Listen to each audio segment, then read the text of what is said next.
เจ้าแม่เจ้าชัดเจนดีก็ยายพรชัดเจนจะดีจอืริงมๆฟังงานหาหนาประชิดจบไปเลยนะโนเจ้าทีนี้ถ้าจะทำหาจออย่างเนี้ยโอ้เจ้าอีแม่ฟังชัดเจนก็ดีอ่ะแล้วสิอ่ะเจ้าขอบคุณแม่ยายพรเนอะเจ้าเจ้าบุญรักษาแม่ยายพรคนเก่งเจริญปอนเจริญปอนแม่ศรีสุรินทวงศ์อาจารย์เจ้าเดียวรักหอที่วัดที่พิพิธวัดนั่นน่ะอุทุมพรเนาะวัดอุทุมพรน่ะแม่จะหอมงานศพวัดอุทุมพรเนาะเต้าใดของเจ้าแม่ศรีสุรินทวงศ์อาจารย์เจ้าแม่โอนไปนะเจ้า200เนาะเดี๋ยวจะถูกเจ้า200เจ้าสาธุแม่เอาเจริญปอน3761นมัสการครับผมแฟนพันธุ์แท้โอ้อยู่เพศโลนี่แฟนพันธุ์แท้ ดีแล้วครับได้ครับหลวงปู่ตอบมาแล้วขอบคุณปู่ครับโอ้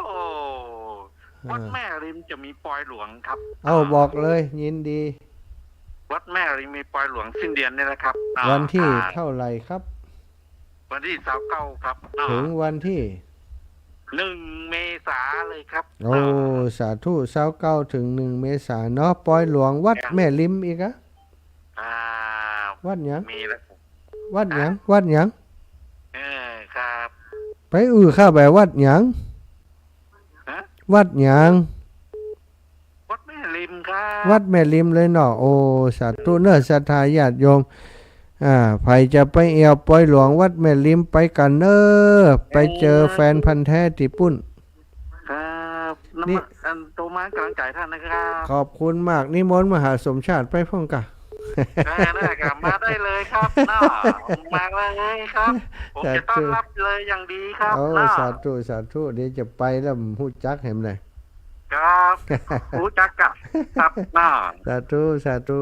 ศรัทธาญาติโยมก็เดี๋ยวชั่วโมงต่อไปเนอะสำหรับคลื่นสีข่าวเฮาจะพบปะกับหลวงปู่พระครูปฏิพันธ์ธรรมทินมาแตนอัตมาตะคืนเนอะศรัทธาหลวงปู่เพิ่นบ่อยากเข้าวันจันทร์เพิ่นอยากเข้าวันอังคารแม่เฉลียวล่องนอดเจริญปอนแม่โยมแม่เฉลียวรับแล้วโอ้ยังใดอีแม่หายไปนี่แม่เฉลียวรับแล้วนะบ่ได้ยินเสียงอีแม่นี่ต่างเพศได้ยินบ่ได้ยินเนอะต่างพูนจะได้ยินหรือไม่รู้แม่เฉลียวล่องนอดศรัทธาญาติโยมก็เดี๋ยวชั่วโมงต่อไปพบกับหลวงปู่พระครูปฏิพันธ์ธรรมทินเนอะเจริญปอนแม่เจ้าสาเจ้าวันที่16ท่านไปนี่แหละอุทุมพรนะเจ้าไปกับแม่ไปถึง2 วัน15 16แม่ก็จะไปบ้านพี่เป็นหลายอยู่ดีกะป้ากันพุ่นเด้อเจ้าสาธุบุญรักษาโยมอันลุงเขียวไปน้อยมาฮับอย่างดีละสาธุว่าสาเจ้าเจริญปอนแม่น้อยแม่น้อยน้องผ้าขาวไม่โทรหาเจ้าแล้วกอมนะแล้วท่านหมอฮับเนี่ยบ่ฮับอยู่กับหมออยู่เพราะแม่เอาไปฝากไว้บ้านนั้นที่วัดปากแดงเจริญแล้วเนอะโอ้ดีกว่าดินโตเป็นโตนะเดี๋ยวจะไปเอาถ้าท่านอาจารย์ไปว่าปากแดงเจริญก็ไม่เอาเลยเด้อบอกกับท่านพ่อครูแล้วนะเจ้าดีมากดีมากสาธุเจ้าภาษาเจ้าสาธุแม่ได้บุญได้กุศลด้วยกันเนอะขอบคุณแม่น้อยหนองผ้าขาวเจริญปอนแม่เรือนแสนต่อใส่สามาเจ้าแล้วฟังเยอะจังอยู่ฟังโอ้ดีแล้ว94นะเจ้า94นักจารย์โมเดิร์นเจ้าสาธุนะแม่นะจ้าอนุโมทนาบุญด้วยเนอะสาธุเจ้ากลับไปเจ้ากำลังใจเต้ยเจ้าแม่สีปิกมาอีกรอบหนึ่งโอนแล้ว หืม อาจารย์เจ้า โอนแล้ว โอนไปแล้วเจ้า นี่โอนเร็วนี่ งานศพ